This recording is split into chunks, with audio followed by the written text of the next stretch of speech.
bonjour à toutes et à tous. Bienvenue à l'église Imagine ce matin. Vous êtes dans la joie? Moi aussi. Amen. Je vous invite simplement à vous lever ce matin et on va commencer avec un temps de louange. Soyez bénis. Alléluia. Louons notre Seigneur ensemble.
Dieu n'a vaincu la mort, que Jésus-Christ est ressuscité.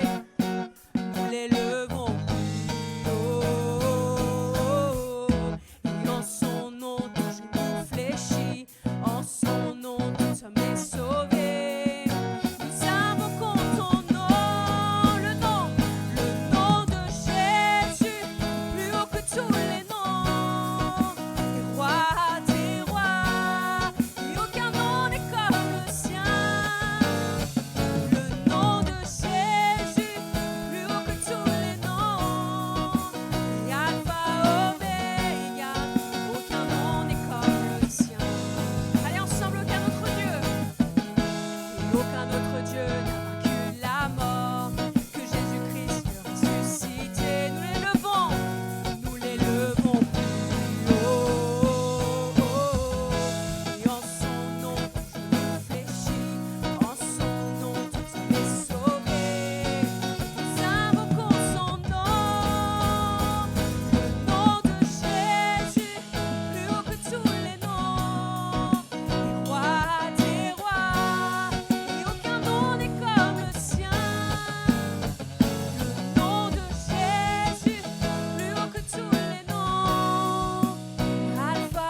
Est-ce qu'on peut juste lever nos mains là où nous sommes et dire Seigneur, notre Dieu, personne n'est comme toi.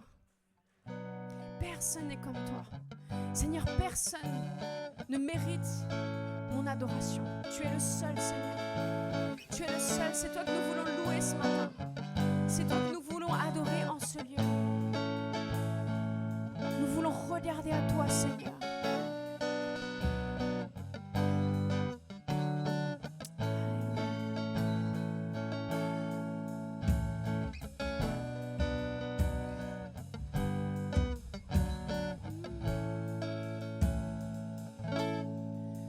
Oui, le monde se prosternera devant toi. Ils diront que tu es Dieu, tu es roi. Commençons, commençons maintenant. Pourquoi tant venons l'adorer, victorieux,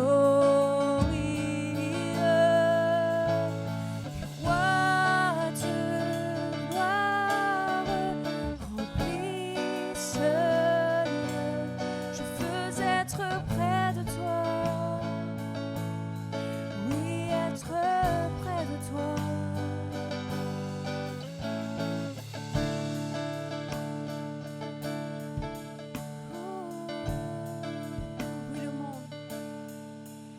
Oui, le monde se prosternera devant toi. Nous voulons déclarer, Seigneur. Ils diront que tu es Dieu, tu es roi. Oui, le monde se prosternera devant toi. Ils diront que tu es Dieu, tu es roi. Commençons, Église, et commençons maintenant.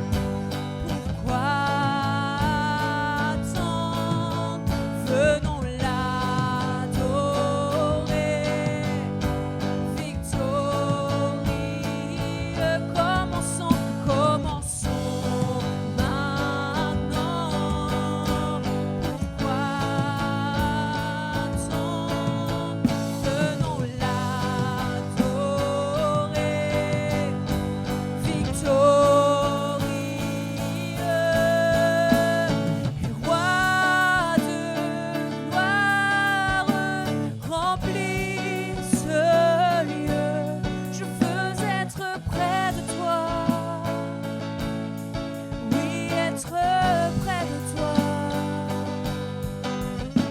Ô roi de gloire, remplis ce lieu. Je veux être près de toi, oui, être près de toi. Et roi de gloire, remplis ce lieu. Je veux être près de toi, oui, être près de toi. Ô roi de gloire, remplis ce lieu. Je veux être près de toi, oui, être près de toi, oui, être près de toi.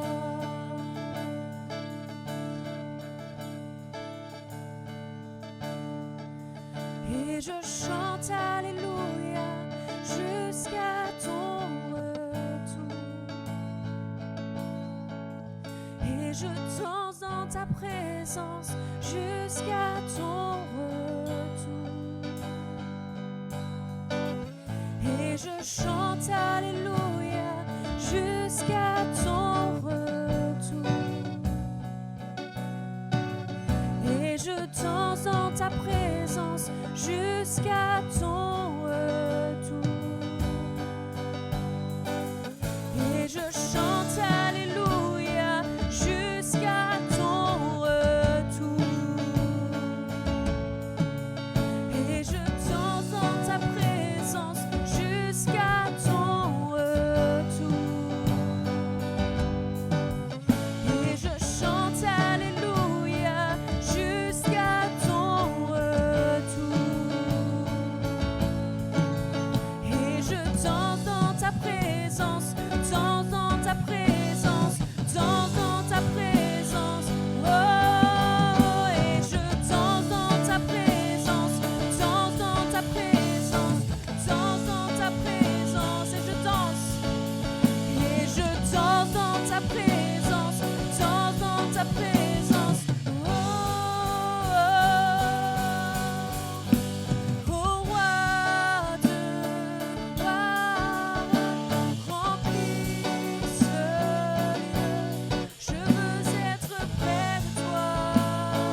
Je veux être près de toi.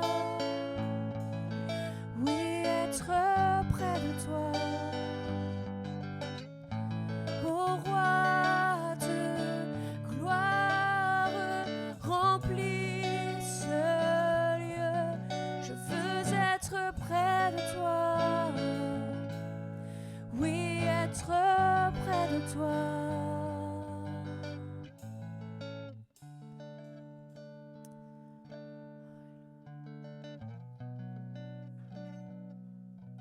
Je veux être près de toi. Oui, être près de toi.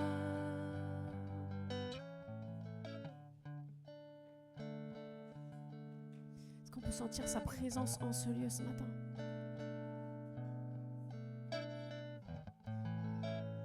Est-ce que tu peux sentir sa présence en ce lieu ce matin?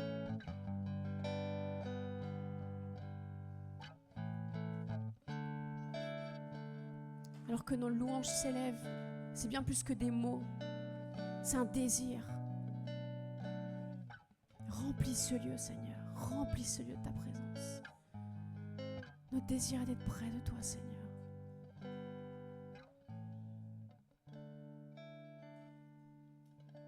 Remplis ce lieu. Remplis ce lieu.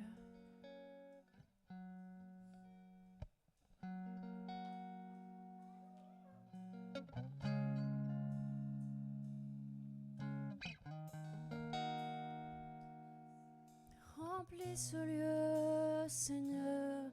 Nous voulons plus de toi, plus de ta présence. Nous voulons être avec toi. Remplis ce lieu. Viens remplir ce lieu. Viens remplir ce lieu. C'est notre désir. Oui, remplis ce lieu. Remplis ce lieu. Remplis ce lieu. C'est notre désir.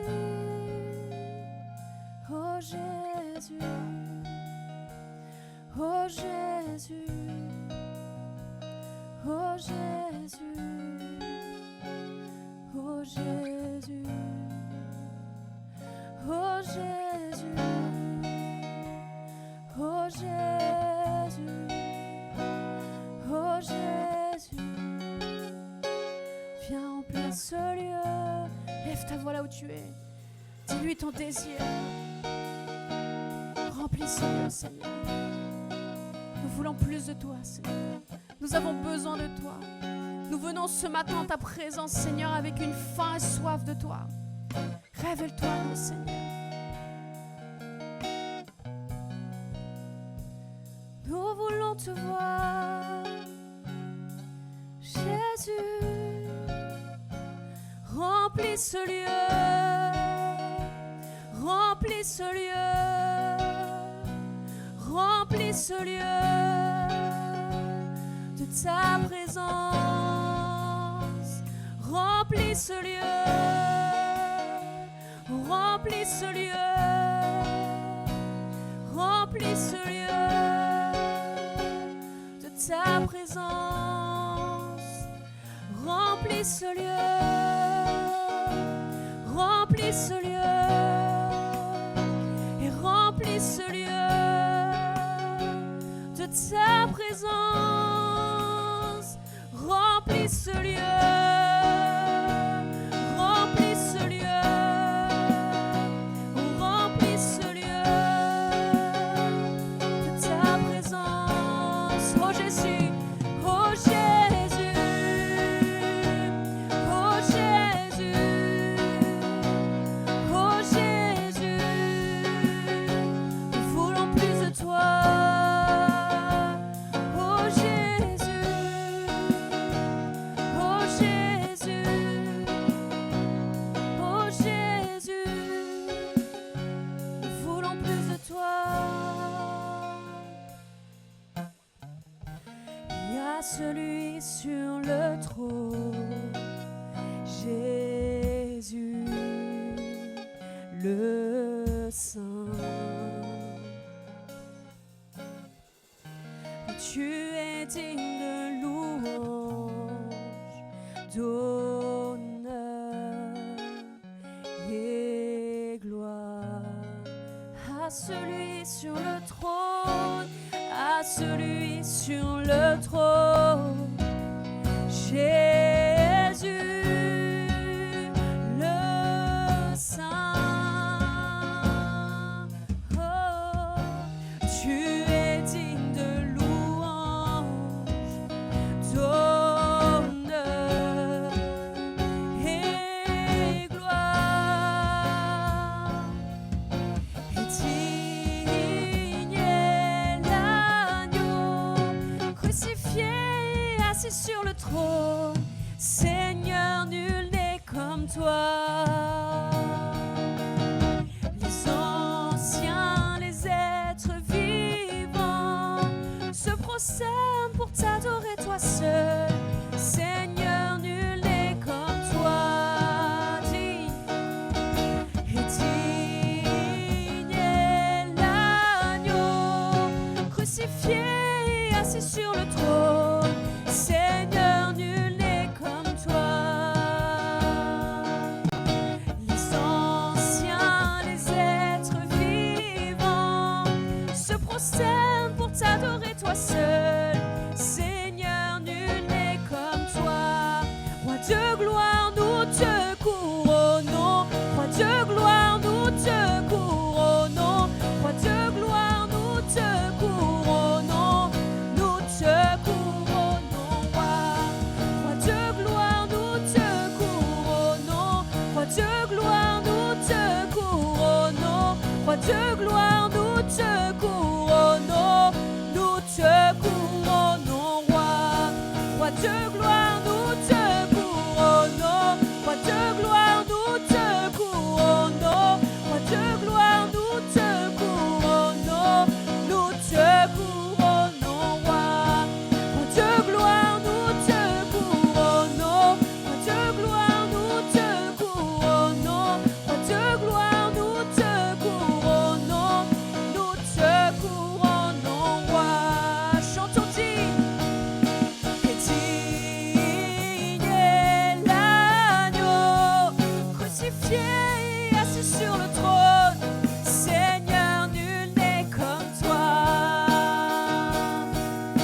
Les anciens, les êtres vivants se prosternent pour t'adorer, toi seul.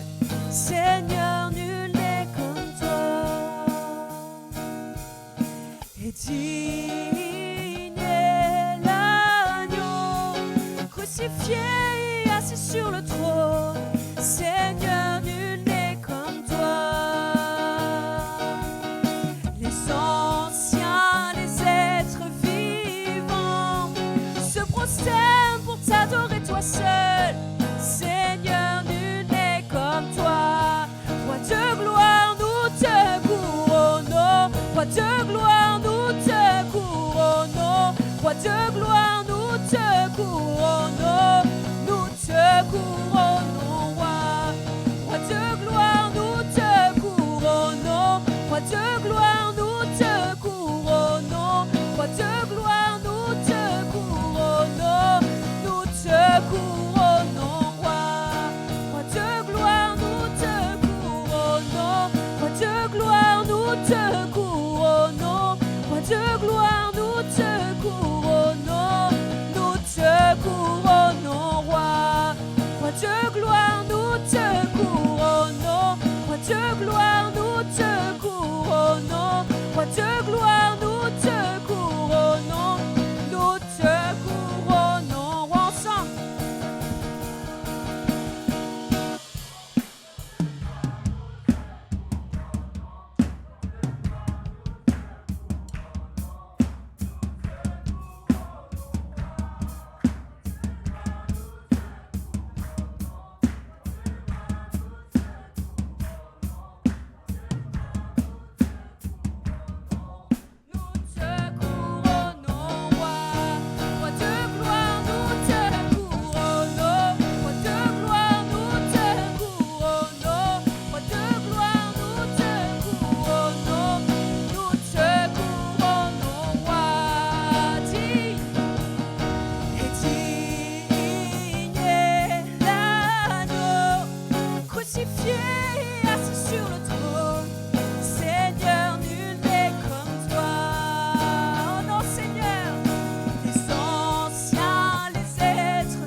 gloire est à toi, Seigneur. Nous te couronnons, roi, Père. Viens prendre ta place, Seigneur. Viens et prends ta place. Alléluia. Amen. Gloire à Dieu. Amen. Je vous invite à vous asseoir quelques instants. Qu'on puisse se préparer ce matin pour le repas du Seigneur. Et je vous invite vraiment ce matin à prendre ce temps vraiment comme un moment d'intimité avec Christ. Amen. Vous savez, le Seigneur ne nous appelle pas seulement à nous souvenir de ce qu'il a fait, mais il veut vraiment venir auprès de nous, venir nous approcher de lui, à écouter sa voix. Et ce matin, je veux lire un verset dans Apocalypse, chapitre 3, verset 20. Vous connaissez sans doute. Écoute, je me tiens à la porte et je frappe. Si quelqu'un entend ma voix et ouvre la porte, j'entrerai chez lui, je prendrai un repas avec lui et lui avec moi. Amen. Vous voyez, Jésus ne dit pas « si quelqu'un voit mes miracles ». Il dit « si quelqu'un entend ma voix ». Et il veut prendre un repas avec nous. Un repas, c'est un moment convivial, un moment où on va pouvoir échanger, on va pouvoir partager des choses.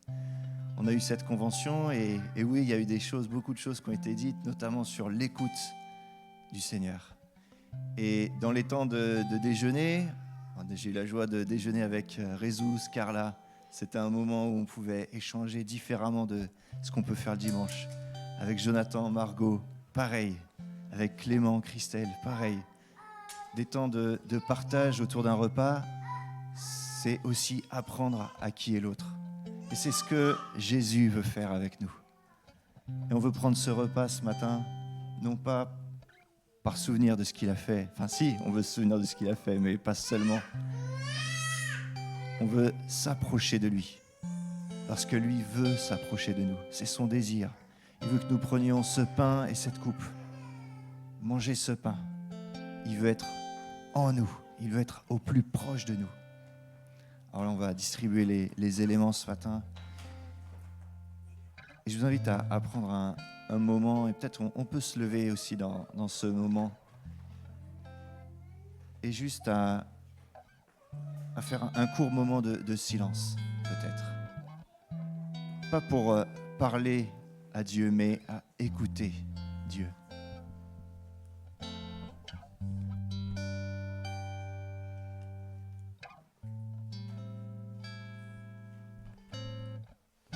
Écoutons la voix de Jésus, lui qui nous appelle par notre nom, qui nous invite à demeurer en lui, avec lui.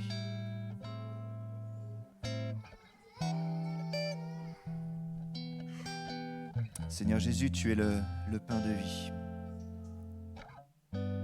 Seigneur, nous voulons plus que tes dons. Nous voulons entendre ta voix. C'est toi que nous voulons. Alléluia. Et alors que nous prenons ce pain ensemble, nous nous rappelons que tu as donné ta vie pour nous. Mais tu l'as donné parce que tu veux demeurer avec nous. Mangeons ensemble ce pain.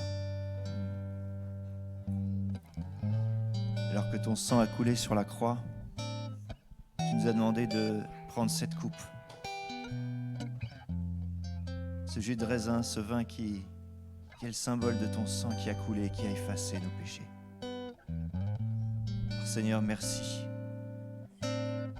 Merci parce que tu as tout donné pour qu'il n'y ait plus de barrière entre nous et le Père. Je vous invite à prendre ce repas ensemble. Prenons, buvons. Alléluia.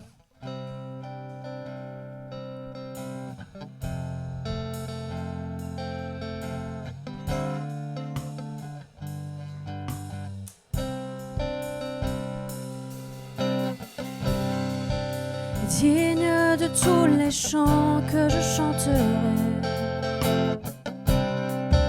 digne de la louange que j'élèverai, digne de chaque souffle que je te rendrai. Je vis pour toi. Jésus, Jésus, le nom au-dessus de tous les noms. Jésus, tu es le seul m'offrant le pardon, digne de chaque souffle que je te rendrai. Je vis pour toi, je vis pour toi.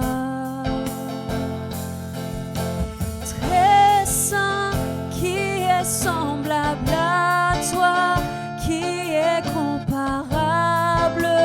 Ouvre mes yeux à ta beauté, déverse ton cœur en moi, révèle ton amour et rends-moi passionné de ce que tu es. Oh, oh, tu es digne, digne de tous les chants que je chanterai, digne de la louange que j'élèverai, digne de chaque souffle que je te rendrai. Je vis pour toi. Oh, Jésus, Jésus, le nom au-dessus de tous les noms. Oh, Jésus, Jésus, tu es le seul m'offrant le pardon, digne de chaque souffle que je te rendrai. Je vis pour toi. Oh, je vis pour toi. Très saint, qui est semblable à toi, qui est comparable. Ouvre mes yeux à ta beauté, déverse ton cœur en moi, révèle ton amour et rends-moi passionné de ce que tu es. Très saint, qui est semblable à toi, qui est comparable. Ouvre mes yeux à ta beauté, déverse ton cœur en moi, révèle ton amour et rends-moi passionné de ce que tu es. Oh, oh, Jésus.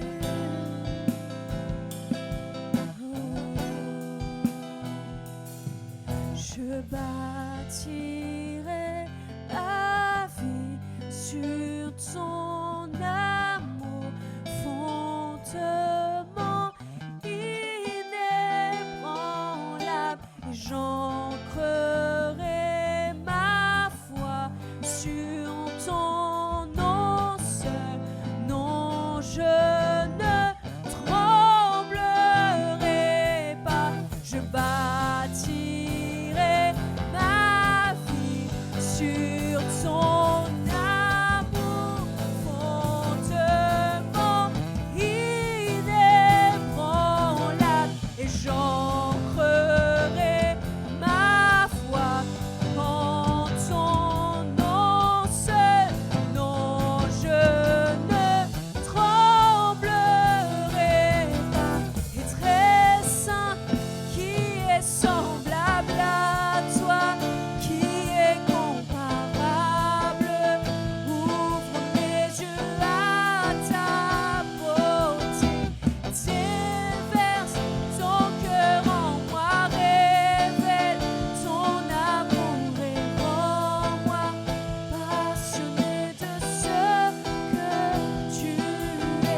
Montre-nous ta passion, Seigneur.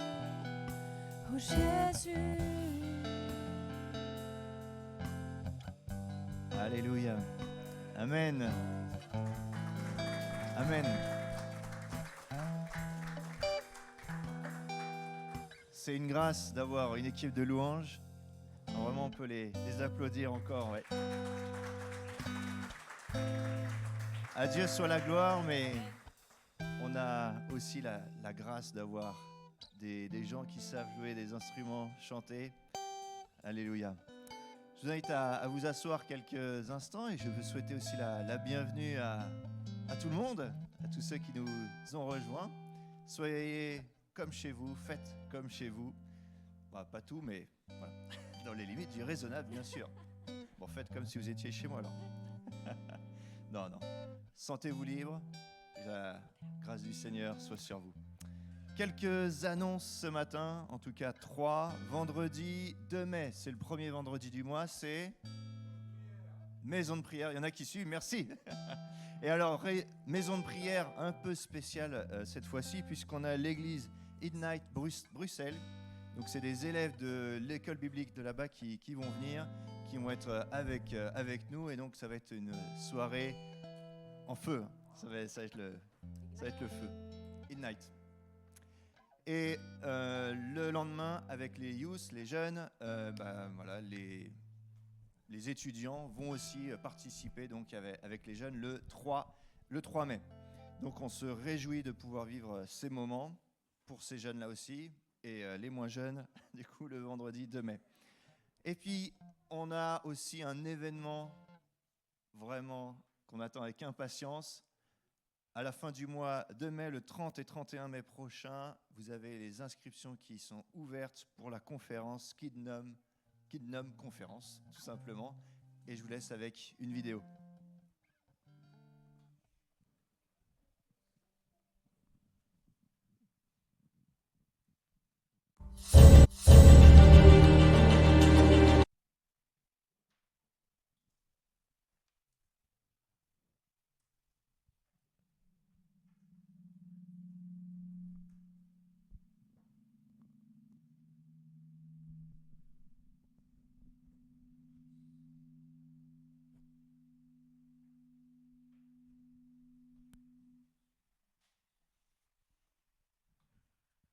C'est pour créer du suspense.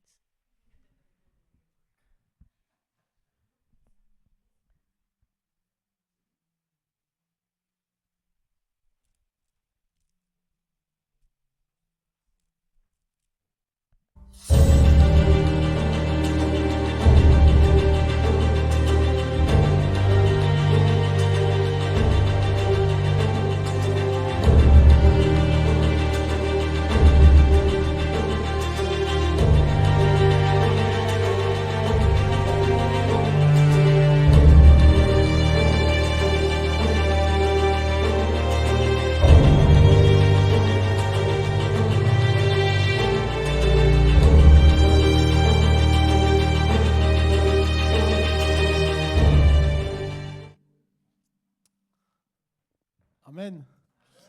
Est-ce que vous êtes prêts pour la conférence Kingdom? Alors, juste pour peut-être vous resituer, peut-être il y en a qui sont là parfois aussi, et pour partager notre cœur. Il y a quelque temps, Dieu nous a fait vraiment la grâce de pouvoir découvrir aussi un message qu'il veut adresser à l'Église. C'est de nous préparer pour le retour de Jésus-Christ. C'est vraiment quelque chose que Dieu a mis fortement dans le cœur. Et on sait qu'on doit toujours être prêt, toutes les générations, depuis que les apôtres ont été envoyés par Jésus. Ils pensaient que Jésus allait revenir. D'ailleurs, ils ont dit qu'il revient bientôt. Donc au bout de 2000 ans, on peut dire que ça fait très bientôt qu'il va revenir. Mais donc, on doit toujours être prêt. Mais je crois que de plus en plus, la Bible dit que dans les derniers temps, la connaissance même des événements de la fin va prendre place et qu'il y a quelque chose que Dieu veut mettre dans notre cœur. Et donc, du coup, on a commencé cette année l'Imagine Training Center, un centre de formation pour se préparer. Parce que ce qui compte quand Jésus revient, ce n'est pas de connaître le jour et l'heure. Ce qui compte, c'est d'être prêt. Si vous allez passer le bac, vous avez envie de savoir le jour et l'heure, mais vous avez surtout envie d'être prêt. Vous êtes d'accord avec moi? Donc du coup, nous, ce qu'on veut, c'est de dire, OK, Seigneur, si tu reviens, nous, on va être prêts. On va être de ceux qui vont, comme la Bible dit, persévérer jusqu'à la fin. Et du coup, on a eu à cœur de commencer cette école. Et là, pour la première fois, on veut créer cette conférence Kingdom qui est, en anglais, veut dire royaume. Et où on a des gens, littéralement, de différentes parties d'Europe qui vont venir. Il y a eu des paroles prophétiques qui ont été déclarées que des gens allaient venir aussi de différents endroits de l'Europe. Et le pasteur qui vient d'Argentine, c'est vraiment un pasteur qui a prié aussi par rapport à ça, qui a dit, Pascal, je sens que c'est un moment de faire quelque chose pour l'Europe. Et on croit vraiment que Dieu est en train de, partout dans le monde, en train de préparer son Église. Et donc, cette conférence, au-delà, ce n'est pas juste une conférence de plus pour être bien. C'est une conférence où l'objectif, c'est pas nous de recevoir en premier, mais c'est d'aller et de prier, de dire, Seigneur, on est là pour toi. On fait partie de ceux que tu peux avoir dans ton armée pour être prêt pour le jour où tu reviens. Amen. Donc, j'invite vraiment à venir. Ça sera de toute façon des temps où on va être inspiré, des temps où on va être édifié, des temps où on va louer Dieu. On va être là vraiment pour lui avant tout. Amen.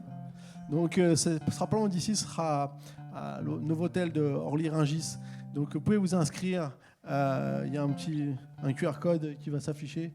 Vous pouvez télécharger. Sinon, on vous le donnera si vous voulez à la fin pour vous inscrire. C'est pas cher, c'est 25 € pour tout le week-end. Mais vraiment, prenez part à cette conférence qui va vraiment être un moment génial et qui est aussi un moment de préparation. Parce que son royaume, comme on a vu le verset, on a vu, c'est Daniel 7,14. Son royaume ne sera jamais détruit. Et Jésus va revenir pour mettre son royaume. On voit aujourd'hui tous les royaumes de la terre sont perturbés, mais parce que celui qui vient pour amener son royaume est là. Il approche. Amen. Alors maintenant, on vous invite à un temps de offrande et dîme en louant le Seigneur. Amen.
1, 2, vous m'entendez?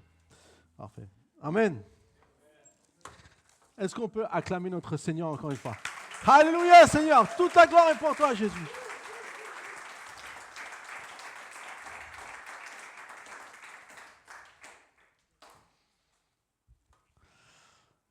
Est-ce que vous allez bien ce matin? Vous êtes en forme? Ok. Alors, ce matin, j'ai besoin de votre aide. J'ai besoin de 3 volontaires. Alors, c'est quelque chose de bien puisque je vous propose de faire un jeu. Si vous avez vu les jeux à la télé, il y a toujours des jeux tout le temps. Je vous propose de faire un jeu et le jeu s'intitule « Qui veut gagner ?» À tous les coups, tu gagnes. C'est pas qui veut gagner des millions, c'est qui veut gagner tout court. Parce que malheureusement, je n'ai pas de millions. Alors, il me faut 3 volontaires. Qui veut venir? N'ayez pas peur. Jesus, viens.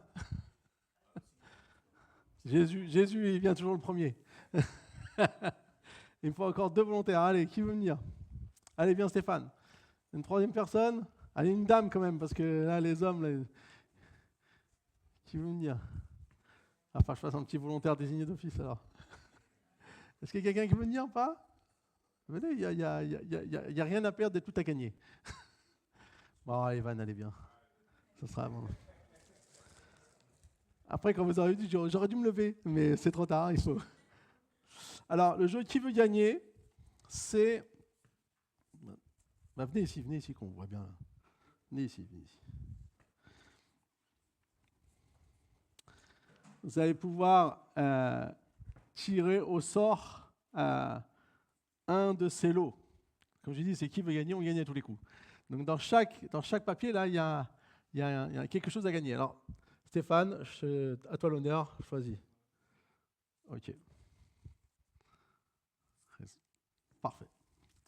Donc maintenant, vous allez pouvoir nous révéler quel est ce lot. Je vous dis, il n'y a rien d'exceptionnel. Vous regardez avec des yeux, ils n'ont pas joué. Si, ils ont joué, ils sont venus, ils ont été courageux. Alors Stéphane, tiens, ouvre-nous, qu'est-ce que tu as gagné? Montre à tout le monde ce que tu as gagné. Une tasse, voilà, ouais, bravo. Elle est belle enfin. Tu pourras boire ton café demain en pensant à l'église. Merci Stéphane. Alors, Jesus, qu'est-ce que... Attends, non, d'abord c'est Evan. Evan, qu'est-ce que tu as gagné? Des chocolats, ouais. Tout le monde applaudit pour les chocolats, voilà. Et Jesus, qu'est-ce que tu as gagné?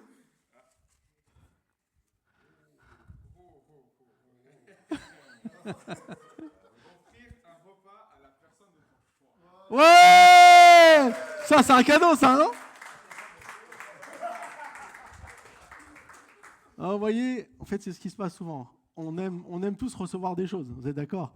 On nous fasse un cadeau, on n'a rien fait, on est content.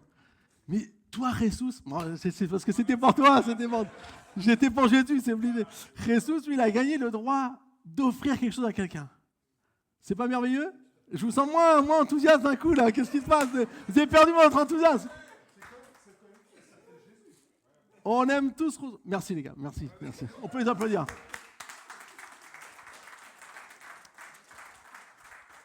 On aime tous recevoir un cadeau, gagner quelque chose, mais lorsqu'il s'agit de donner, c'est différent. Pourtant, donner est un acte qui procure beaucoup de joie. Oui ou non? Non, ouais, je vois que vous êtes spirituel, vous avez dit oui. Paul, qui a travaillé dur pour soutenir les faibles à Éphèse, quand il était à Éphèse, il retransmettra, avant de quitter les anciens, les paroles que Jésus lui-même a dit. Je ne sais pas, vous connaissez sûrement ces paroles. Alors, ce qui est intéressant, c'est que dans les évangiles, ils ne sont pas écrits ces paroles, mais dans le livre des Actes, ils nous ont dit que c'est Jésus qui a dit ces paroles. Dans Actes 20-35, il a dit quoi, Jésus? Il y a plus de joie à donner qu'à recevoir. C'est vrai. Donc, si Jésus l'a dit, c'est que c'est vrai. On est d'accord? Nous sommes appelés à découvrir cette réalité. 30% des paraboles de Jésus parlent de l'argent. Et Jésus a mis beaucoup d'emphase sur le fait de donner. Si vous lisez les paraboles, vous verrez que c'est quelque chose qui était vraiment important pour Jésus. Pourquoi? Parce qu'une des clés importantes de notre vie est notre lien au don et à l'argent. Le diable va utiliser cette chose pour nous empêcher de grandir dans notre foi et même prendre la place de Dieu dans notre vie. Jésus, à de nombreuses reprises, va citer cela. Beaucoup de chrétiens reconnaissent que Jésus a fait un don incroyable à l'humanité. Vous êtes d'accord? Le plus grand de tous les dons, on ne pourra jamais être en compétition, c'est Jésus. Et pourtant, peu pratiquent le don dans leur vie. On a plus tendance à voir s'il n'y a pas quelque chose dans ce sac, là, s'il n'y a pas quelque chose pour nous qui pourrait nous faire du bien. Et moi, ce que j'aimerais nous partager aujourd'hui, c'est découvrir la joie de donner. La joie de donner. Parce que ce n'est pas quelque chose pour faire bien. Ce n'est pas une phrase qu'on cite, mais qu'en réalité, on n'expérimente pas dans notre vie. C'est une réalité, c'est une vérité que Jésus a dit ici. Il y a plus de joie à donner qu'à recevoir. Même si un don me coûte, il est capable de m'amener une joie qui dépasse ce que je peux comprendre, ce que je peux imaginer. La générosité que je peux manifester aux autres, c'est une source de joie dans ma vie. Ça va être beaucoup plus que toutes les choses que je vais pouvoir recevoir. Alors, pour être capable de découvrir cette joie, de donner, on va voir aujourd'hui 3 choses par lesquelles on doit passer ou ce qu'on doit expérimenter afin de découvrir pleinement cette joie de donner.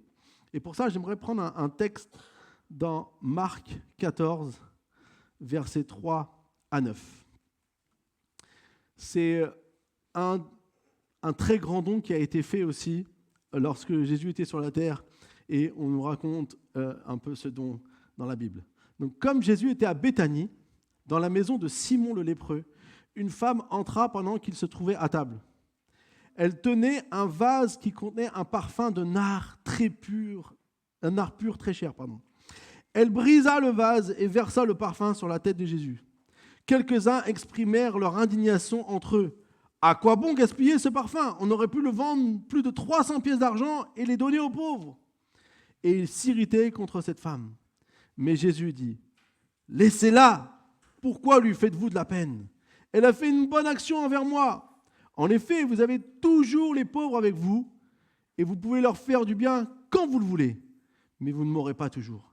Elle a fait ce qu'elle a pu. Elle a d'avance parfumé mon corps pour l'ensevelissement. Je vous le dis en vérité, partout où cette bonne nouvelle sera proclamée, dans le monde entier, on racontera aussi en souvenir de cette femme ce qu'elle a fait. Amen. Pendant que Jésus est à table avec ses disciples dans la maison de Simon lépreux, en compagnie de Lazare et de Marthe qui les servait, parce que ce même passage, il est raconté dans différents évangiles. Donc là, on a un angle, mais si vous lisez l'évangile de Jean, vous allez voir que Jésus, il est avec Simon, avec Lazare, avec Marthe, qui est en train de les servir.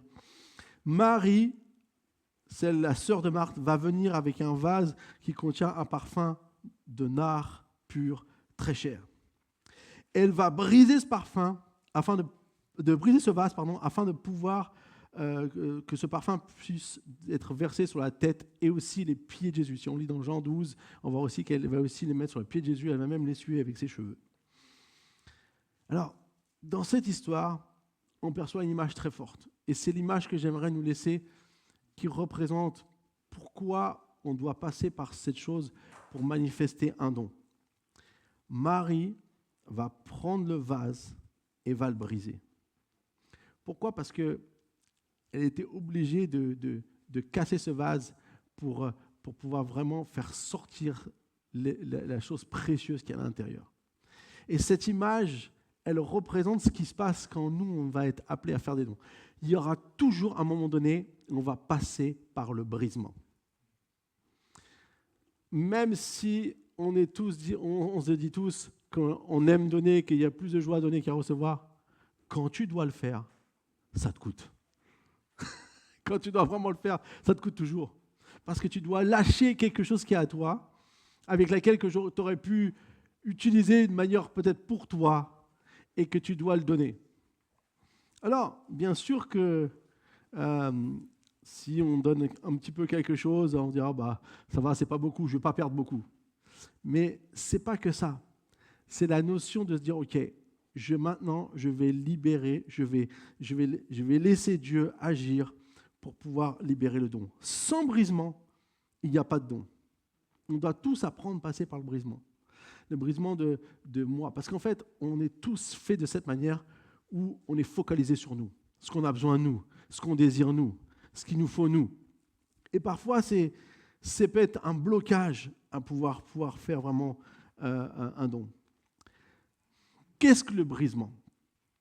Le brisement, c'est ma capacité à ne pas regarder ce que le don va me coûter, mais ce que le don va apporter à quelqu'un.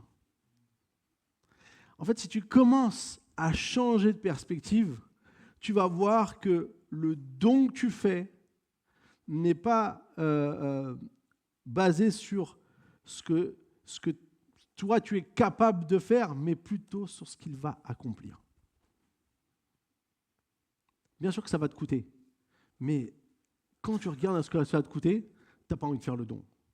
Mais si tu arrives, comme Marie, à regarder ici, non pas ce que ce don va lui coûter, mais le fait qu'elle avait cette attitude de reconnaissance envers Dieu pour l'amener à Jésus, eh bien, tu vas voir que tu vas être capable de pouvoir vraiment faire les dons que Dieu t'a apportés. Moi, je crois qu'on a besoin de comprendre que parfois Dieu a besoin de nous laisser passer par un temps de brisement.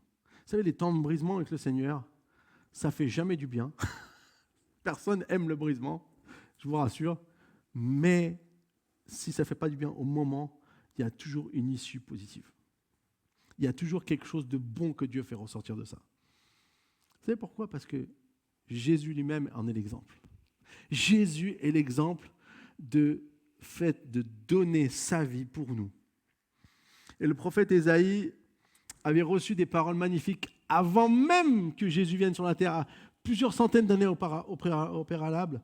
Il est écrit dans Ésaïe 53:5, « Mais lui, il était blessé à cause de nos transgressions, brisé à cause de nos fautes. La punition qui nous donne la paix est tombée sur lui, et c'est par ses blessures que nous sommes guéris. » Ce que Jésus a vécu, le brisement, ce n'est pas seulement parce qu'il a été brisé pour être brisé, mais c'est parce qu'il avait cette vision où il nous voyait, nous, être guéris, où vous voyez les gens être restaurés, où il voyait les personnes être libérées. Vous savez, c'est quand même fou. Le diable avait une puissance sur le monde, comme il l'a encore un peu aujourd'hui parce que son temps est compté, mais il n'y avait personne qui pouvait rivaliser avec ça. Ou alors, de manière très temporaire, Dieu suscitait des hommes, comme on voit dans l'Ancien Testament, pour aller briser une malédiction. Mais très vite, elle revenait. Sauf que depuis que Jésus est venu, il avait cette vision de voir en fait que nous, maintenant, on peut être guéris. Nous, maintenant, on peut être parce qu'il a été brisé. Donc, il a fait ce don pour pouvoir manifester la puissance de Dieu sur la terre. Et c'est pour ça que quand nous, on fait un don, quelque part, il y a un brisement. Quelque part, il y a quelque chose qui doit être changé en nous. Il y a quelque chose qui doit être travaillé par Dieu en nous. Quand tu es capable de passer par le brisement, tu vas découvrir la joie qu'il y a de donner. Il nous faut accepter de passer par le brisement. Le brisement de ce qu'on veut garder, des choses de ce monde, souvent de ce qui n'existera pas quand Jésus reviendra. Alors moi, j'ai des questions pour vous ce matin. As-tu besoin de connaître ce brisement? Es-tu prêt à vivre ce brisement? Acceptes-tu de laisser Dieu te briser pour découvrir la joie de donner? Ce n'est pas juste « Waouh, j'ai réussi à donner, waouh, je suis quelqu'un de bien ». Non, la joie de voir des vies transformées. Vous savez que je dis souvent ça, parce que pour moi, c'est bon de me le rappeler aussi. Tu es riche. Ne me regardez pas avec des yeux « Non, pasteur, tu ne connais pas mon compte en banque ». Si, tu es riche. Parce qu'on fait partie des 5% les plus riches de la planète. Donc si tu compares avec le monde entier, tu es riche. Alléluia, c'est une bonne nouvelle, non, aujourd'hui? Tu veux dire à ton voisin, tu es riche. Même si ça fait bizarre, tu as le droit de le dire.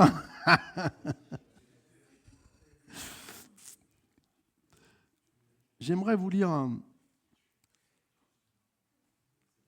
un petit témoignage. Il y a quelques années, je vivais dans une saison très difficile. Tout ce que je possédais, mes projets, mes relations, même mon ministère, semblaient s'effondrer les uns après les autres.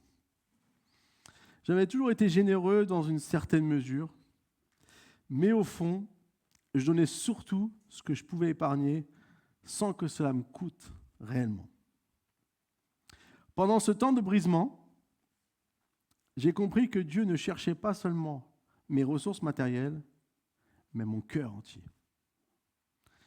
Il m'a amené à voir que donner ne devait pas être un simple geste, mais un acte d'abandon total, un acte de confiance en lui. Un jour, lors d'un culte à l'église, alors que je traversais encore l'épreuve, Dieu m'a mis à cœur de donner une somme importante, bien plus que ce que je trouvais raisonnable à ce moment-là. C'était presque absurde, car je ne savais même pas comment j'allais payer certaines factures. Mais j'ai obéi. Non par sentimentalisme ni par obligation, mais par amour, parce que j'avais été brisé et que je savais que ma sécurité n'était plus dans ce que je possédais, mais en Dieu seul. Ce moment a marqué un tournant. En donnant, j'ai ressenti une joie que je n'avais jamais connue avant. Pas une joie superficielle, mais une profonde paix et un sentiment de liberté extraordinaire. J'avais laissé aller ce à quoi je m'attachais et Dieu remplissait ce vide avec sa présence et sa joie. Depuis ce jour, je vois le don non pas comme une perte, mais comme un privilège. Le brisement m'a préparé à donner avec le cœur libre, sans attendre en retour, simplement pour la joie d'honorer mon Père Céleste. Ça, c'est quand on passe par le brisement. Et parfois, on a besoin de comprendre. Ce n'est pas une question d'argent. Vous savez, Dieu il a besoin de zéro argent. Et la Bible dit qu'à lui appartient alors l'argent. Mais si nous, on comprend et on découvre ça, on va découvrir une des choses importantes dans le fait de donner, dans le fait de semer, d'amener des choses aux autres, c'est qu'il y a une vraie joie que Dieu veut nous donner. Comme Jésus, lorsqu'il est venu, il y avait cette souffrance, ce brisement, il avait même du mal à y aller parce qu'il savait que ça allait être très dur. Mais il y avait cette joie. Il y avait cette joie de voir comment Dieu agissait. Un des plus beaux exemples, c'est quand il a envoyé ses disciples, vous savez, avant qu'il allait, et qu'ils sont revenus et qu'ils ont commencé à accomplir des miracles. Il dit, je voyais Satan tomber du ciel comme une étoile. Et en fait, Jésus il avait cette joie parce qu'il savait que ce qu'il était en train de faire, eh bien, c'est ça qui allait se passer. C'est maintenant qu'il allait offrir la possibilité à tous ceux qui croient en Jésus de pouvoir avoir la victoire sur Satan. Alors comprenons la joie qu'il y a dans nous aussi de pouvoir apprendre à donner. Amen. Si on revient à notre histoire de Marie, on voit que ce don incroyable, en versant le parfum sur la tête et les pieds de Jésus, va susciter des réactions incroyablement hostiles. Chacun trouvait cela un énorme gaspillage. Pourquoi gâcher tout cet argent, sachant qu'il y a beaucoup de pauvres et qu'on aurait pu prendre cet argent pour donner aux pauvres? Je vais vous dire quelque chose. J'ai appris quelque chose dans toutes mes années de pasteur.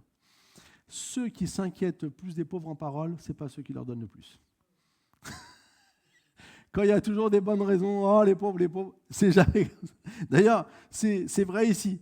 Dans Jean 12, où on voit la même histoire racontée, dans Jean 4,6, il dit un de ses disciples, Judas l'Iscario, fils de Simon, celui qui allait le trahir, dit « Pourquoi n'a-t-on pas vendu 300 pierres d'argent pour les donner aux pauvres ?» Il disait cela non parce qu'il se souciait des pauvres, mais parce que c'était un voleur. Et comme il tenait la bourse, il prenait ce qu'on y mettait. Lui, Judas, il voyait que si on aurait vendu cet argent à plus de nos pauvres, on l'a surtout pour le donner dans sa poche. Je dis, souvent ceux qui s'inquiètent des pauvres, ce n'est pas ceux qui leur donnent le plus. Alors je ne dis pas qu'ils sont tous des voleurs, ce n'est pas ça que je veux dire, mais on voit ici, clairement, Judas n'était pas animé d'un bon esprit. Parce qu'il ne pensait qu'une chose, l'argent qu'il voulait dans la bourse, il voulait lui, pour lui. Il ne se souciait pas des pauvres. Et le problème, c'est que, avec le mauvais esprit, il y a toujours une bonne raison de ne pas donner. Il y a toujours des raisons de ne pas donner, qu'elles soient bonnes ou mauvaises. La mesure était mauvaise. Combien de fois on va lutter à donner? Pourquoi? Parce qu'à cause de toutes sortes de pensées dans notre tête qui n'ont qu'un but, nous empêcher de donner. Lorsque tu désires donner, il y aura toujours une bonne raison de ne pas le faire. Si tu commences à réfléchir, si tu commences à dire « oui, mais j'ai pas assez », Oui, mais qu'est-ce qu'ils vont faire avec mon argent? Et moi, je veux donner pour ça, mais moi, je ne veux pas donner pour ça. Hein? Il y a toujours ces choses-là. On a toujours dès qu'on donne à l'église, oh là là, attention, qu'est-ce qui va se passer? Non, c'est pas ça. On donne à Dieu. On donne parce qu'on a à cœur de donner. Et Dieu fera son œuvre. Alors bien sûr que je ne suis pas pour la mauvaise gestion. Nous, on est transparent par rapport à ça. Mais ce qui est important, c'est d'arrêter de nous bloquer avec toutes sortes de raisons qui vont nous empêcher de donner. On doit faire attention, car à chaque fois qu'on désire faire un don, c'est comme une bataille qui s'enclenche en nous. La bataille, c'est pourquoi je devrais donner, comme j'ai dit, toutes les questions qui peuvent venir dans la tête. Et cette bataille, elle a un seul but, c'est de nous empêcher de donner. Pourquoi? Parce que notre don est puissant. Pas seulement pour celui qui va le recevoir, mais pour nous. Si tu commences à donner, toi, et que tu découvres la joie de donner, qu'est-ce qui va se passer? Tu vas continuer à donner plus. Tu vas continuer à investir plus. Il y a quelque chose d'incroyable qui se passe lorsque on réalise ce que Dieu veut faire au travers du don. Quand Jésus est venu, quand la Bible dit qu'il a Dieu a donné... attends, je retrouve le verset. Car Dieu a tant aimé le monde qu'il a donné son Fils unique, afin que quiconque croit en lui ne périsse pas mais qu'il ait la vie éternelle. Le don le plus incroyable, il vient du Père.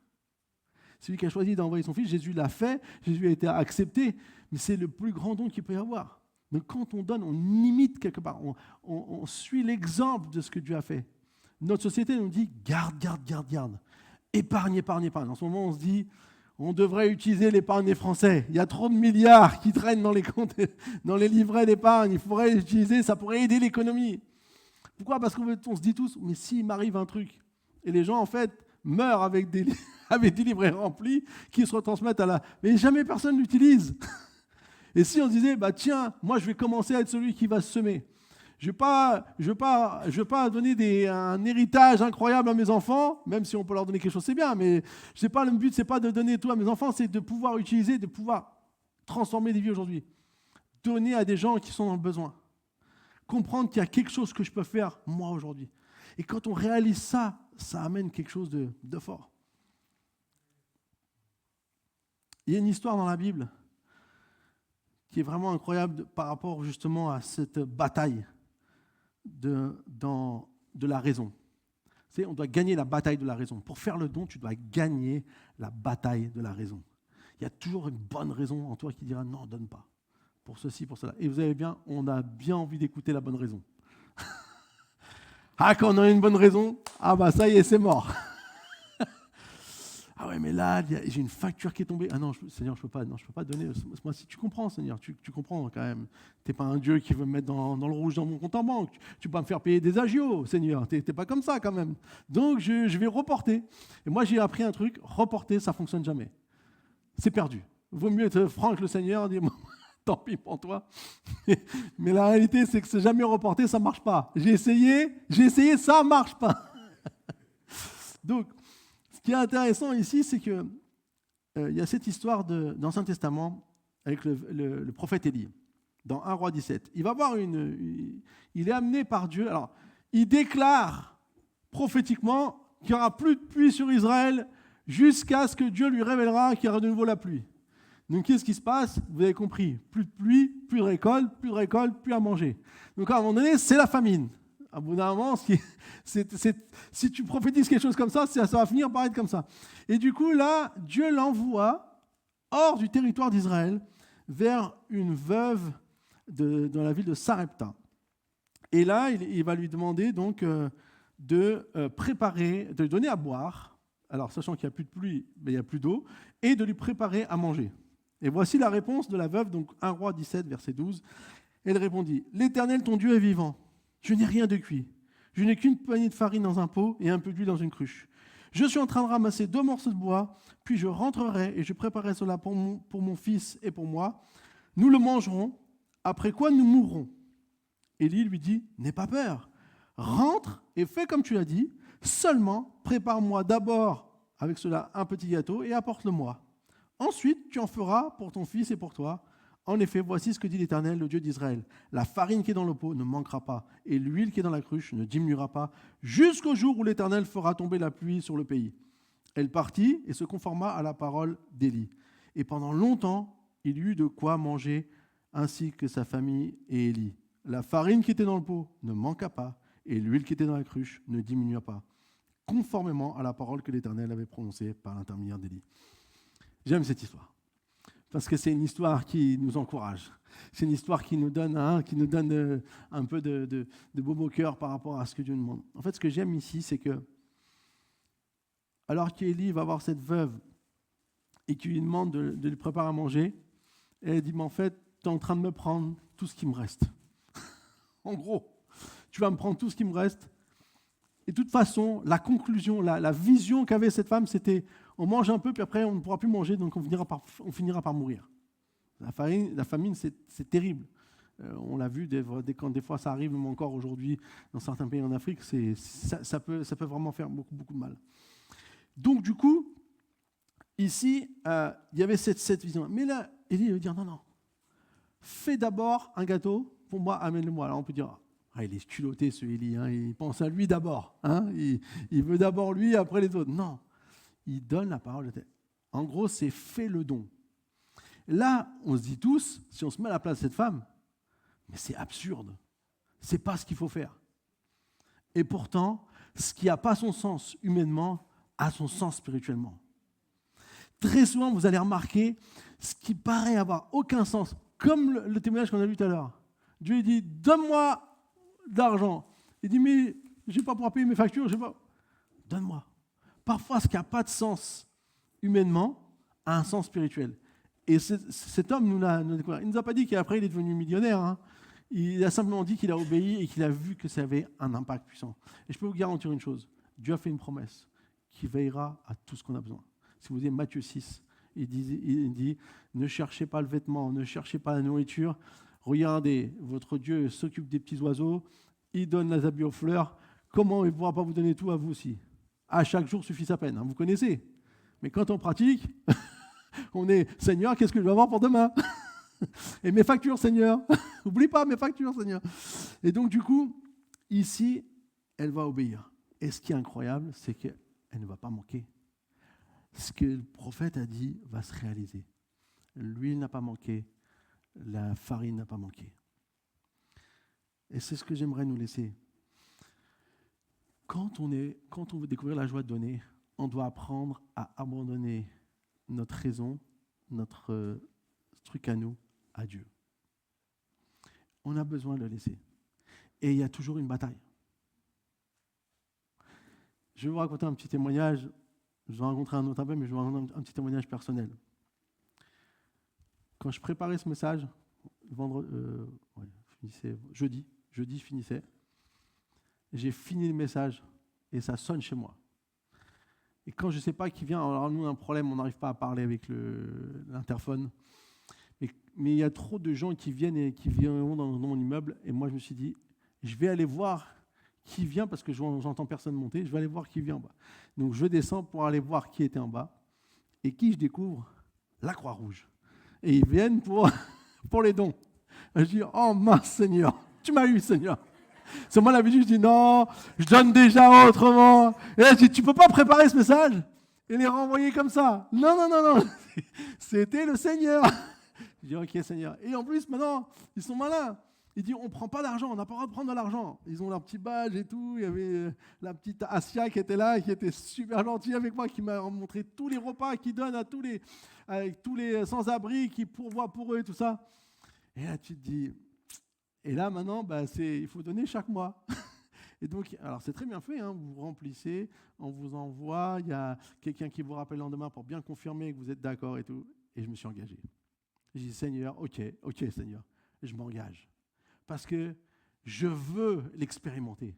Je ne veux pas seulement le dire, je veux l'expérimenter. Et du coup, c'est ça qui est important. Si on fait confiance au Seigneur, Dieu sera là pour nous. Même si on se dit, ah ouais, mais non, mais ça va être dur. Non, laissez tomber. Marie, si on revient à notre texte de Marie, lorsqu'elle a fait ce don incroyable qui paraissait pour tout le monde gaspillage, il faut dire que, imaginez-vous, un parfum de nard pur, c'est quelque chose qui sent hyper fort. Moi, je sais qu'une fois, ma fille a cassé un petit parfum dans la salle de bain. Ça a senti pendant très longtemps le parfum Reine des Neiges dans la salle de bain, je peux vous garantir. Mais du coup, elle a envahi l'odeur. Et les gens ils disent, attends, elle nettoie les pieds de Jésus avec ce parfum, mais Jésus, on aurait pu lui laver les pieds avec de l'eau. Hein. Ça coûte moins cher. Et elle en met sur sa tête, mais qu'est-ce qu'il y a, Jésus? Il n'était pas propre, Jésus? Donc du coup, en fait, on ne comprend pas ce qu'elle fait. Alors que personne ne comprend, il y a une vraie raison. La vraie raison, et c'est pour ça que Jésus, à un moment donné, dira « Laissez-la ». J'aime bien quand c'est écrit dans le texte, et là, nous, on va le dire « Laissez-la » avec la voix gentille de Jésus. Mais je ne pense pas qu'il avait la voix gentille, là. Perso, moi, je m'aimerais plutôt « Laissez-la maintenant, ça suffit, arrêtez de lui faire de la peine ». Elle a fait ça pour une bonne raison. Elle a fait ça pour ma sépulture. Je ne sais pas si vous avez vu la série The Chosen. Quand il dit ça, j'aime trop cet épisode, parce que quand il dit ça, les gens, ils ne bloquent pas sur le parfum et tout ça, ils bloquent sur sépulture. Jésus va mourir. Non, c'est pas possible. Les disciples, ils sont choqués. Et là, l'autre, mourir. Il y en a un qui réagit comme ça, il réagit direct. Tout le monde le regarde maintenant. Waouh, qu'est-ce qui va se passer? On ne sait pas ce qui va se passer là. En fait, c'est ça qui a dû se passer. Jésus, pourtant, il l'avait dit plein de fois, mais là, clairement, ça devient concret. Vous savez, les disciples, ils n'entendaient pas que Jésus allait mourir parce que lui, il pensait qu'il allait régner. Donc, il ne pouvait pas mourir, il était immortel. Mais ici, clairement, on voit une vraie raison. Cette femme, elle n'a pas fait ça en calculant, mais elle a fait ce don de tout son cœur qui dépasse peut-être sa raison. Elle a, même dans la série, ils ont bien fait parce que quand elle va choisir, elle choisit un parfum, elle lui montre un parfum et elle dit non, je veux celui-là. Et la femme elle dit non, vous voulez celui-là? Non, pas celui-là quand même, il coûte hyper cher. Elle dit j'ai tout ce qu'il faut. Clac, elle sort les pièces d'argent comme ça, les sacs de pièces et tout. Et 300 pièces d'argent, c'était 1 an de salaire. Donc on comprend que c'était beaucoup. Et du coup, ici, elle avait une bonne raison. Et ce qui est en étudiant, j'ai même découvert une deuxième raison. Vous ne voyez pas qu'il n'avait pas qu'une seule bonne raison, il y en avait 2. En fait, le parfum de nard pur était réservé au roi. Donc, non seulement Marie, elle a donné un parfum pour la suite de Jésus, mais elle a aussi donné un parfum pour qu'on sache que Jésus est roi. Alors que tout le monde disait non, c'était écrit roi des Juifs, tout le monde se moquait de lui, ah, t'es le roi des Juifs. Elle avait déclaré qu'il était parce que Jésus est en train d'entrer pleinement dans sa dimension parce qu'il va revenir comme le roi. Amen. Donc, on voit ici clairement qu'il y a quelque chose d'intéressant. J'aimerais vous lire aussi une petite histoire de quelqu'un a vécu il y a quelques années, quelqu'un qui traversait une période difficile, chômage, facture en retard, une grande incertitude sur l'avenir. Un dimanche pendant le culte, le pasteur a parlé du passage de la veuve de Sarepta. Ah bah c'était chez nous peut-être, je sais pas. qui a donné le peu qu'elle avait au prophète Élie. Ce message m'a profondément touché. Ce jour-là, j'avais exactement 20 € dans mon portefeuille. Ma dernière réserve avant une aide prévue pour la semaine suivante. Pendant l'offrande, j'ai senti une voix douce en moi dire « Fais-moi confiance, donne ». J'ai hésité. C'était tout ce qui me restait, mais j'ai obéi, j'ai donné. Le lendemain, sans que je m'y attende, une ancienne collègue m'a appelé. Elle avait besoin d'aide pour un projet freelance et m'a proposé un contrat payé 200 €. 10 fois ce que j'avais donné. Ce n'était pas juste une coïncidence, c'était un signe d'amour de Dieu et surtout une révélation. Donner, même dans le manque, ouvre une porte à la provision divine. Ce jour-là, je n'ai pas seulement reçu de l'argent, j'ai reçu la joie d'un cœur libre, détaché, confiant, une joie qui ne dépend plus de ce que j'ai, mais de celui à qui je donne. J'aime ça, parce qu'en fait, c'est ça la raison. Quand je suis capable de donner, quand Dieu me demande de donner, je suis capable de le faire, je vais donner et je vais avoir cette joie. Parce que ça ne dépend pas de moi, en fait. Tout dépend de lui. Et c'est ça qui compte. Quand on sait que Dieu, il a tout entre ses mains, il a tout l'argent et l'or, il pourvoira pour vous à chaque fois que vous en avez besoin. Dieu ne va jamais te laisser tomber, ne va jamais te laisser couler. On pense que Jésus n'est pas là. On pense que des fois Dieu tarde. Ça arrive. Mais au final, je peux vous garantir, j'ai je ne sais combien d'années d'expérience, il est toujours là. Alors donc on a vu, découvrir la joie donnée, il est nécessaire de passer par le brisement, de gagner la bataille de la raison, mais il y a encore une autre dimension importante que j'aimerais partager aujourd'hui.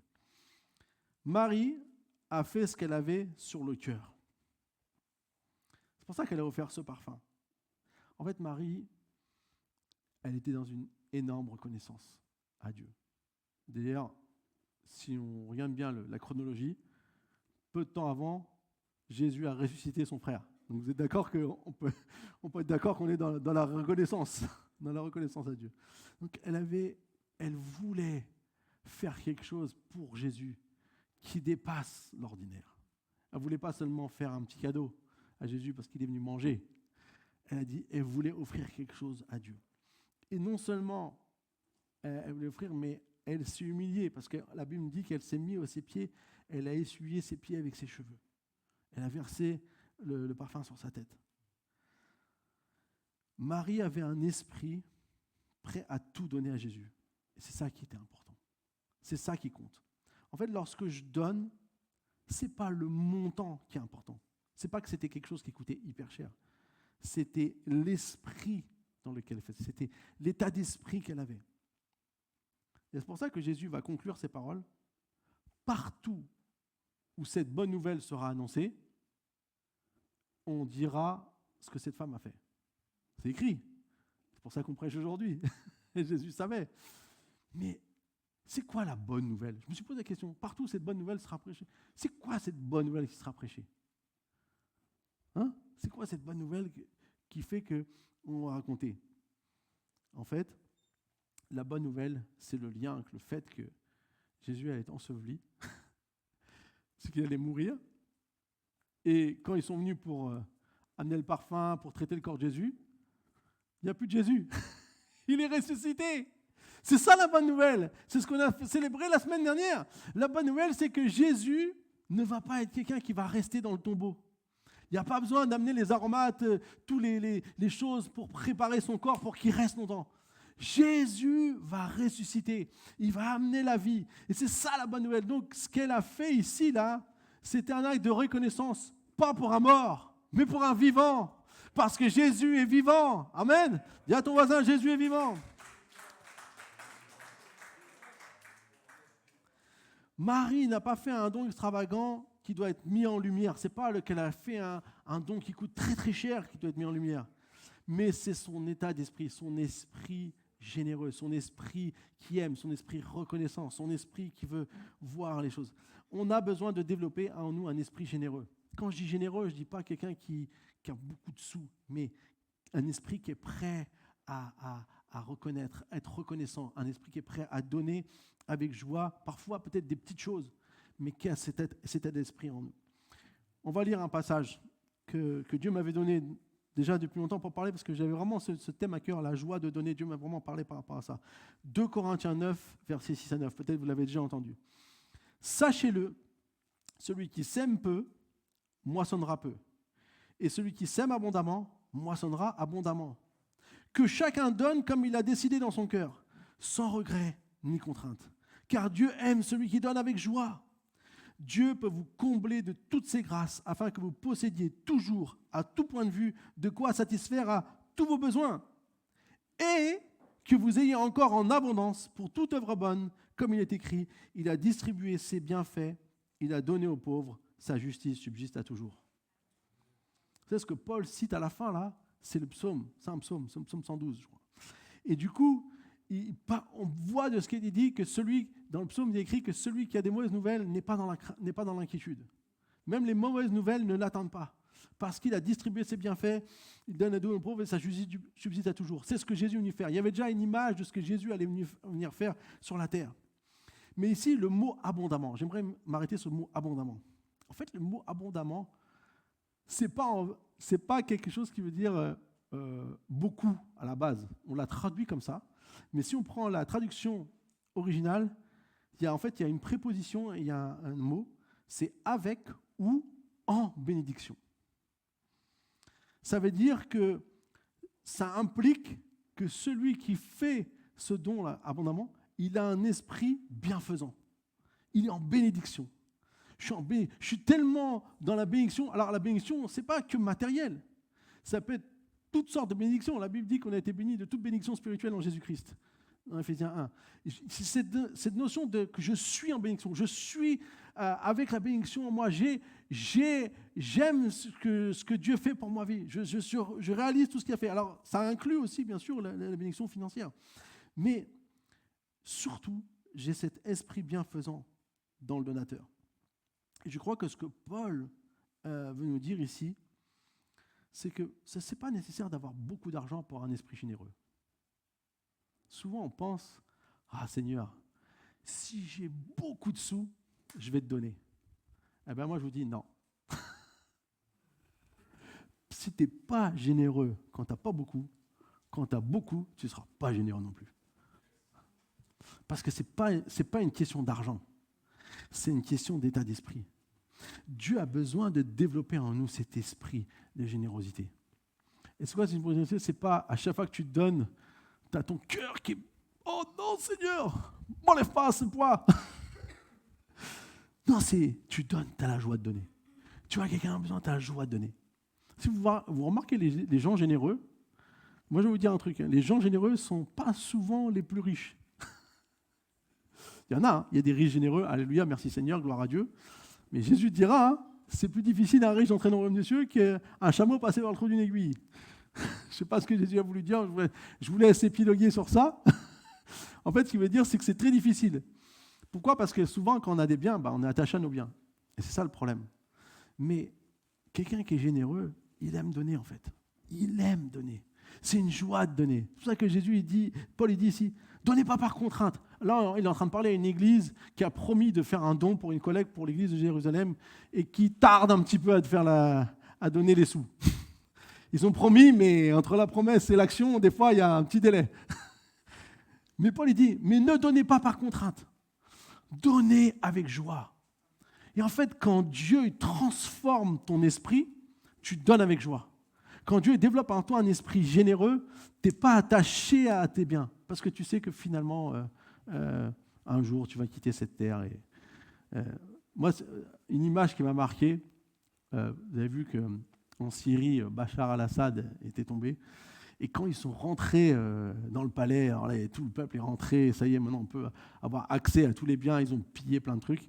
Et ils sont rentrés, et ils sont rentrés dans le garage, c'était BFM TV, je ne sais pas, ils étaient rentrés dans le garage de Bachar al-Assad avec toutes les belles voitures, là, il y avait, je sais pas, une 50aine de voitures, l'une des plus belles que les autres. Et je me dis, tu vois, ça ne sert à rien d'avoir 50 voitures super belles quand tu es quelqu'un qui avait comme ça fait des choses tellement mauvaises pour son peuple. Un jour, ces choses-là, elles vont rester, elles vont être détruites, elles vont être prises par d'autres. Mais même si on n'est pas méchant, même si on n'est pas mauvais, toutes les choses de cette terre vont rester sur cette terre. À quoi ça sert d'avoir 50 voitures? Oui, c'est ça la chose. Qu'on comprenne qu'il y a quelque chose de plus grand. Dieu il veut nous donner la dimension de prendre soin, d'être généreux, de donner aux autres. Et je crois que ça, c'est la dimension qui nous est révélée ici. Et ce que j'aime aussi dans ce texte, et je vais finir par ça, c'est que quand tu es généreux, Dieu te fait une promesse. C'est qu'il va soutenir ta générosité. Il ne soutient pas ton épargne, il soutient ta générosité. En fait, quand tu donnes pour Dieu, il va se faire un plaisir de te donner pour que tu es toujours, à tout point de vue, de quoi satisfaire tes besoins, parce qu'il connaît tes besoins, le Seigneur, il sait qu'on a besoin. Mais surtout, c'est le « et » qui est important, et que vous ayez encore en abondance pour toute œuvre bonne, comme il est écrit, il a distribué ses bienfaits, il a donné aux pauvres, sa justice subsiste à toujours. Dieu a tout donné. Qu'est-ce que tu veux essayer de garder quand celui qui a tout donné? Ça ne sert à rien. Tu as la source à côté de toi qui peut te redonner tout ce que tu as besoin. Et nous, des fois, on s'accroche à nos petits trucs. Et on a peur de donner parce qu'on risquerait de manquer. Non. Le Seigneur, il dit, développe un esprit généreux. Laisse-toi changer. Découvre la joie de donner. Ce n'est pas parce que tu donnes que tout de suite, c'est comme on met dans l'automate, hop, la canette tombe. Non, non. C'est tu donnes. Et dans le flot, tu verras qu'un jour, si tu as besoin, Dieu sera là pour toi. Mais l'important, c'est de comprendre la joie de donner. la bénédiction de donner. Amen. Je finis avec un dernier témoignage, très, très touchant. Il y a quelques années, un homme qui raconte, j'ai reçu une augmentation inattendue à mon travail. Ma première pensée était de m'acheter ce que je m'étais toujours refusé. Des vêtements de marque, un téléphone dernier cri, peut-être même un voyage. Et pourtant, une petite voix en moi ne me laissait pas tranquille. J'aime les petites voix qui ne me laissent pas tranquille. On n'aime pas sur le coup, mais après c'est bon. Pendant un culte, alors qu'on parlait de la vision missionnaire de l'Église, j'ai senti le Saint-Esprit me pousser à donner une grosse partie de cette prime pour soutenir un projet d'orphelinat en Afrique. Honnêtement, j'ai résisté. Je me disais, ce n'est pas raisonnable. Tu as travaillé dur pour ça. Mais plus je résistais, plus je sentais que Dieu voulait faire quelque chose de plus grand que mon confort. J'ai fini par obéir. J'ai donné un montant qui me faisait peur. Et ce que j'ai vécu, ensuite, m'a transformé. Ce n'est pas simplement de la paix, mais c'était une joie profonde, pure, une liberté incroyable. J'avais semé dans le royaume et mon cœur était libéré de l'attachement. Quelques mois plus tard, j'ai reçu des nouvelles de l'orphelinat. Grâce à mon don et à d'autres, il avait pu construire une salle de classe et équiper les enfants avec des fournitures.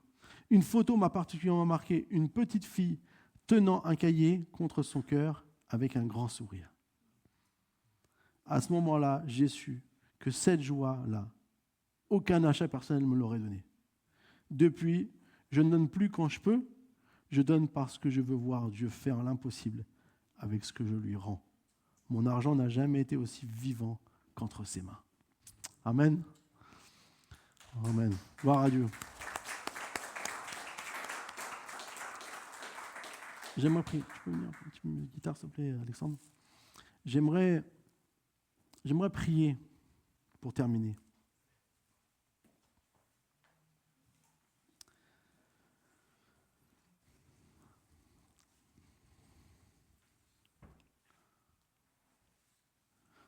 J'aimerais prier pour que Dieu nous aide. Et peut-être certains d'entre nous, on sent qu'on a vraiment besoin de découvrir la joie de donner. Comme ce dernier témoignage nous le dit, lorsque je me laisse briser, je veux l'argent pour moi, je pourrais me faire des voyages, je pourrais me faire des trucs que je n'ai jamais pu faire. Mais il s'est laissé briser. Ensuite, il a gagné la bataille de la raison. Pourquoi tu vas donner autant d'argent ? Ça fait peur. C'est une trop grosse somme. Et puis, finalement, l'esprit généreux est venu. Et du coup, c'est la joie qui est venue. La joie de donner. Pas la peur de perdre. La joie de donner. Et je crois que ce témoignage, pour moi, c'est vraiment ce que Dieu veut faire avec nous. On n'est pas en train de vous demander de l'argent. C'est pas le but de ce message. Le but de ce message, c'est qu'on puisse comprendre ce que Dieu veut faire en nous. Comment Dieu peut nous changer encore. Et je veux dire, j'ai appris une chose. La générosité, elle n'est jamais acquise. Jamais. C'est toujours une bataille. Si tu as été généreux dans le passé, ça ne veut pas dire que tu seras généreux maintenant. C'est quelque chose qu'on doit travailler toujours. Alors j'aimerais qu'on puisse prier. Est-ce qu'on peut tous fermer les yeux un instant ? Et j'aimerais demander, je pense qu'il y a certains qui aimeraient que je puisse prier pour eux, pour ce domaine. Qui ont vraiment envie de découvrir la joie de donner. Je ne dis pas que vous ne donnez pas, on ne dit pas qu'on est radin, mais qu'on veut découvrir encore plus cette joie de donner. S'il y en a qui sont, juste levez la main à votre place, je vais prier pour vous. J'ai vu. Amen, Seigneur. Seigneur Jésus, merci parce que Seigneur, tu veux nous changer, tu veux nous transformer toujours plus à ton image. Seigneur, merci parce que lorsque tu es venu il y a 2000 ans, tu as manifesté le plus gros des dons. Tu es passé par le brisement, mais parce que tu avais une vision. C'était de nous voir guéris, restaurés, libérés de la puissance du diable. Et Seigneur, merci aujourd'hui parce que nous pouvons bénéficier gratuitement, sans aucune contrepartie de cette guérison dans nos vies. Simplement le fait de l'accepter nous permet de pouvoir avoir accès. Mais Seigneur, je te prie que tu nous aides à nous aussi pouvoir marcher dans tes pas, Seigneur, à pouvoir imiter ce que tu fais. Et Seigneur, tu vois ce monde avec tant d'injustice. On sait que nous, on fait partie des privilégiés. Mais Seigneur, on ne veut pas simplement être de ceux qui ont compassion, mais on veut être de ceux qui sont dans l'action. On veut que nous n'aimons pas seulement en parole, mais aussi en acte.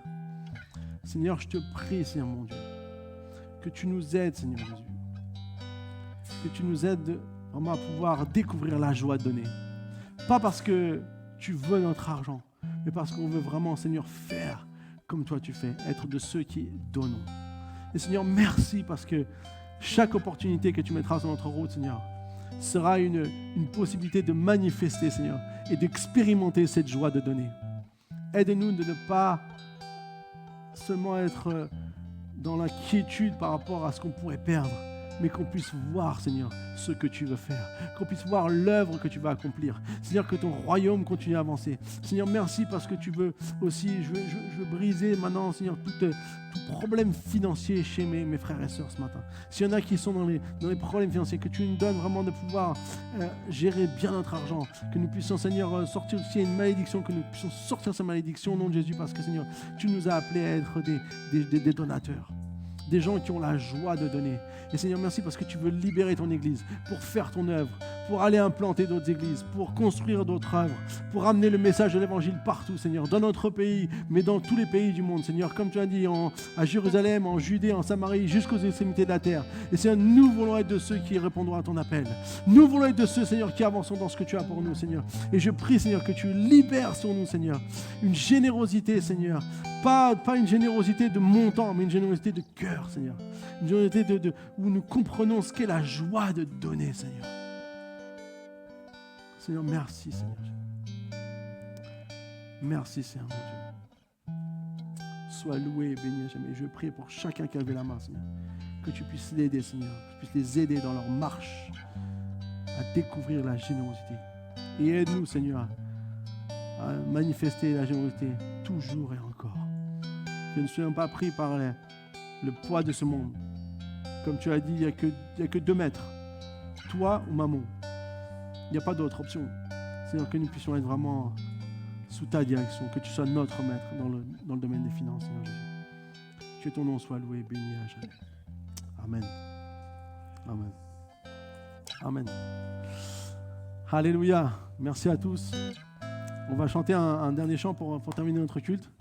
Mais avant de terminer, je dirais, Jesus, il faut que tu nous dises à qui tu vas offrir un repas. Merci à tous. Bonne journée.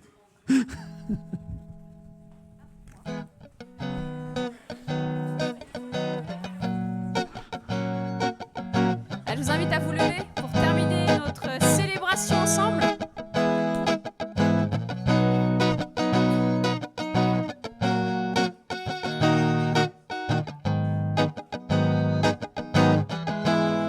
Et que ton nom est majestueux, Seigneur, sur toute la terre.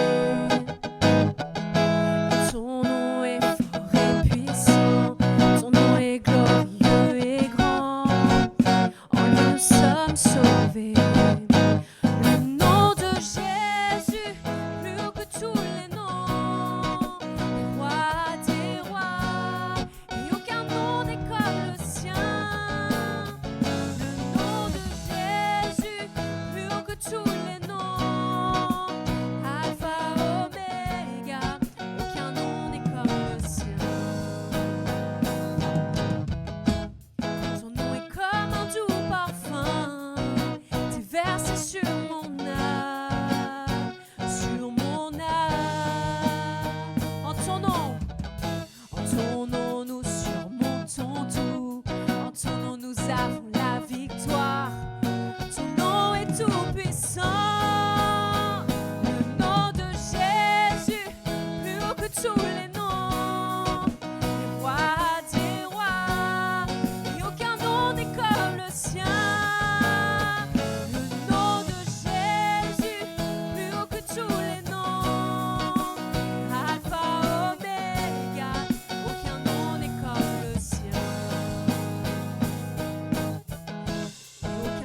Dieu n'a vaincu la mort, que Jésus-Christ l'a ressuscité. Nous l'élevons plus haut.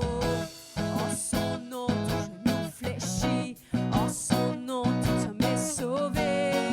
Nous invoquons son nom. Aucun autre Dieu, oui, aucun autre Dieu n'a vaincu la mort, que Jésus-Christ l'a ressuscité. Nous l'élevons plus haut. En son nom, tout genou fléchit. En son nom, tout homme est sauvé. Nous invoquons ton nom, le nom de Jésus, plus haut que tous les noms. Et roi des rois, et aucun nom n'est comme le sien. Le nom de Jésus, plus haut que tous les noms. Alpha, Oméga, aucun nom n'est comme le sien. Ensemble. Et aucun autre Dieu n'a vaincu la mort, que Jésus-Christ l'a ressuscité. Nous l'élevons plus haut. Et en son nom, tout genou fléchit. En son nom, tout homme est sauvé. Nous invoquons son nom, Jésus. Jésus. Jésus. Jésus. Oh, oh, Jésus. Jésus. Jésus. Jésus. Oh, oh, Jésus. Ensemble. Jésus. Jésus. Oh, Jésus. Jésus. Jésus. Jésus. Comme plus fort, Église. Jésus. Oh, Jésus. Le nom de Jésus, plus haut que tous les noms. Hey! Et roi des rois, et aucun nom n'est comme le sien. Le nom de Jésus, plus haut que tous les noms. Et Alpha, Oméga, aucun nom n'est comme le sien. Une dernière fois de tout. Le nom de Jésus, plus haut que tous les noms. Et roi des rois, et aucun nom n'est comme le sien. Le nom de Jésus, plus haut que tous les noms. Alpha, Oméga, aucun nom n'est comme le sien. Wouh! Le nom de Jésus. Alléluia. Bonne semaine à tous. Allez dire bonjour à tous ceux que vous n'avez pas encore vus. Et on se retrouve vendredi à 20h.